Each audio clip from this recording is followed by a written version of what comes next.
राधा वल्लभ श्री हरिवंश प्यारे भक्तों, कैसे हैं आप सब। आई होप आप सब बहुत अच्छे होंगे, स्वस्थ होंगे, मस्त होंगे, आनंदित होंगे और श्री जी की और लाल जी की कृपा आप पे ऐसे ही बनी रहे। आप सदैव स्वस्थ रहें, मस्त रहें, आनंदित रहें। तो भक्तों, आज मैं बहुत दिनों के बाद लगभग 7 to 8 डेज बाद ही मैं ये वीडियो लेकर आ पा रही हूँ, क्योंकि भक्तों मेरा मन और मेरा तन दोनों ही बहुत ज़्यादा परेशान थे। मेरा स्वास्थ्य ठीक नहीं था, इस वजह से मैं कोई ब्लॉग शूट नहीं करा पाई, कहीं के भी आपको दर्शन नहीं करा पाई। आज अचानक से भक्तों ना मुझे एकदम आप लोगों की बहुत ज़्यादा याद आई। एक्चुअली आप लोगों से कनेक्ट मैं भी इतनी ज़्यादा हो गई हूँ कि मुझे भी लगता है कि भले ही वीडियोस के थ्रू ही हमारी बात हो, एटलीस्ट हमारी बात होने लगती है। एक्चुअली फेसबुक हो, इंस्टाग्राम हो या यूट्यूब हो, आप सब भी एक हमारी फैमिली ही होते हैं। और धीरे धीरे जब हम आपसे कनेक्ट होने लगते हैं ना, तो हम लोगों के बीच एक ऐसा रिलेशन डेवलप हो जाता है कि हमें लगता है नहीं, हमारी ऑडियंस, हमें जो हमारे व्यूअर्स हैं वो सब हमारे अपने ही हैं, एक ये भी हमारी एक फैमिली ही हो जाती है। तो भक्तों, आज देखिए आप दर्शन कर रहे हैं मेरे प्यारे प्राणधन, मेरे सब कुछ, मेरी श्री जी, मेरे ठाकुर जी के, मेरे गुरुदेव भगवान के। तो सबसे पहले तो ठाकुर जी के श्री चरणों में आप सभी की ओर से राधे राधे, और ठाकुर जी की ओर से आप सबको ढेर सारा प्यार। भक्तों, मेरा स्वास्थ्य करीब 1 हफ्ते से ठीक नहीं चल रहा था, जैसा कि मैंने बताया। तो इस टाइम के बाद मैं आज अचानक कुछ सोच रही थी, लेटे लेटे कुछ विचार आ रहे थे मन में, तो मैंने सोचा चलो आज मैं आप लोगों से ही बात कर लेती हूँ और कुछ बात आपसे शेयर करती हूँ कि भक्तों, हम अपने जीवन में जब हम स्वस्थ होते हैं, सब कुछ ठीक होता है, तो हम कितना जिस चीज़ के बारे में सोचते हैं, एक्चुअल में जिन चीज़ों के पीछे हम लगे रहते हैं, एक सर्टेन समय जब आता है ना, तो हमें पता चलता है कि हम जिन चीज़ों के पीछे अपनी पूरी लाइफ बर्बाद कर रहे हैं, जिन रिश्तों के पीछे, जिन लोगों के पीछे, एक्चुअल में ना वो हमारे कभी होते ही नहीं हैं। और हमें जिस चीज़ के पीछे हमें करना चाहिए, जो जिस चीज़ के लिए हमें अपना टाइम देना चाहिए, भगवान ने हमें जिस चीज़ के लिए जन्म दिया है, हम उस चीज़ को बिल्कुल भूलते जा रहे हैं। आज भक्तों, मैं दोपहर में गुरुदेव भगवान की वाणी सुन रही थी, तो आज का टॉपिक भी मुझे लगा कि शायद मेरे ही लिए था। और जब भी मेरे मन में कोई प्रश्न होता है या मेरा मन विचलित होता है, तो कैसे न कैसे ठाकुर जी ना मेरे सवालों के जवाब दे देते हैं भक्तों। तो मुझे ये लगा कि हम जिन लोगों के पीछे भागते हैं, जिन रिश्तों को अपना 100% देते हैं, एक्चुअल में पता है वही लोग हमें ये एहसास करा देते हैं कि हम वो हमारे अपने नहीं है, या हम बेवकूफ़ हैं जो हम उन रिश्तों के पीछे इतना ज़्यादा भाग रहे हैं। लेकिन भक्तों, पता है सिर्फ एक भगवान का और गुरु का ही एक रिश्ता ऐसा होता है, जो कि मुझे लगता है कि यही एक ऐसा रिश्ता होता है जो हमें कभी ये फील नहीं कराता है कि आप हमारे लिए गैर हो। मतलब वरना मुझे तो लगता है कि हम कितना भी अपना 100% किसी भी रिश्ते में देने की कोशिश करें, वो कभी 100% नहीं हो पाता है।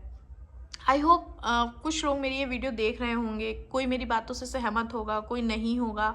लेकिन यहाँ पे भक्तों, मैं अपने विचार रख रही हूँ कि हमें अपना ज़्यादा से ज़्यादा टाइम प्रभु की सेवा में ही देना चाहिए, उनकी भक्ति में ही देना चाहिए, ज़्यादा से ज़्यादा हमें नाम जप करना चाहिए। क्योंकि अल्टीमेटली हम यहाँ जो जिम्मेदारियाँ प्रभु ने हमें दी हैं, हम वो पूरी कर रहे हैं और प्रत्येक व्यक्ति को करनी भी चाहिए।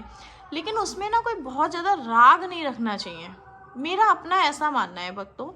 यहाँ पे मैं अपने विचार रख रही हूँ कि भगवान ने हमें जिस कारण ये जन्म दिया, जो शरीर दिया, हम उस चीज़ को भूल के इधर उधर इतना भटकाव में भटक जाते हैं। और फिर लेकिन ना एक बात है कि जब हम ठाकुर जी को, अपने जो प्रिय भक्त होते हैं, और जब लगता है कि मेरा भक्त बहुत ज़्यादा भटक रहा है ना, तो वो अपने भक्त को ऐसे ना अपने पास बुलाते हैं कि फिर लगता है कि चलो ठीक है, अच्छा है कि ठाकुर जी ने ना मोह कम ही कराया। तो भक्तों, बस कुछ ऐसा ही होता है।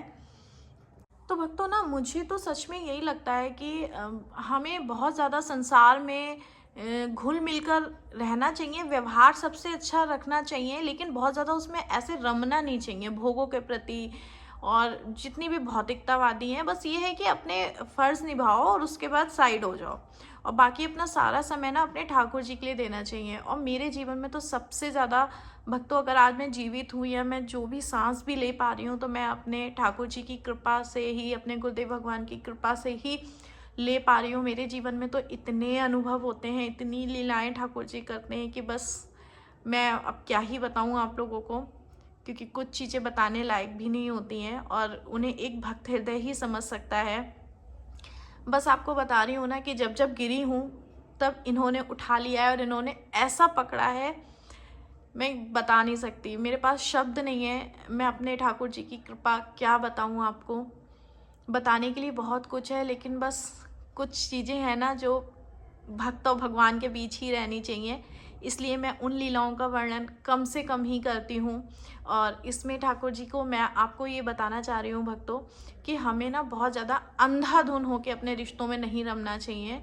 हमें उनसे निकलकर अपनी भक्ति, अपने अध्यात्म को समय देना चाहिए, अपनी वो वाली जो हम इस संसार में, इस शरीर से हम जो रह रहे हैं, इस शरीर के बाद की हमारी क्या लाइफ होगी, हमें थोड़ी सी उसकी भी तैयारी करनी चाहिए, ना कि भोग वासनाओं में और इस संसार में ही रम जाना चाहिए। ठीक है, ठाकुर जी ने हमें जन्म दिया है, हमें सब कुछ निभाना है, सारी जिम्मेदारियां निभानी है, लेकिन अल्टीमेटली हमें अपने प्रभु को नहीं भूलना चाहिए भक्तों। और सच बता रही हूँ, फिर से एक बात कहूँगी कि एक यही है जो हमें सबसे ज़्यादा प्रेम करते हैं। सारे प्यार, सारे रिश्ते जो होते हैं ना, सब स्वार्थ से होते हैं, कि जब तक आप उन्हें 100% दे रहे हो ना, उनके मन कही हुई बात कह रहे हो, तो फिर वो आपको बहुत अच्छा समझेंगे। लेकिन जहाँ बारी आपकी आती है ना, तो फिर वो सब आपके अरमानों पे पानी फेर देते हैं। एक लैंग्वेज में यही बताऊंगी, एक शब्द में।